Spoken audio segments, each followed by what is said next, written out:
น้องบ่มักอายบ่อนใดคือบ่ให้เป็นเคยจักทีเงินคำของอายก็มี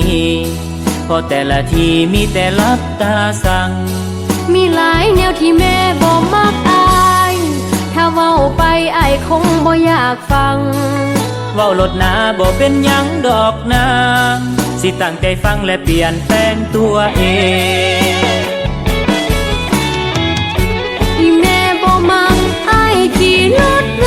อีแม่บ่มักนิสัยนักเลงอีแม่บ่มักคนเว้าอวดเก่งแถมยังเปิดเพลงกวนบ้านกวนเมืองน้องเว้าแบบนี้ยินดีเปลี่ยนทุกเรื่องสิเศร้ากวนเมืองให้แม่น้องภูมิใจ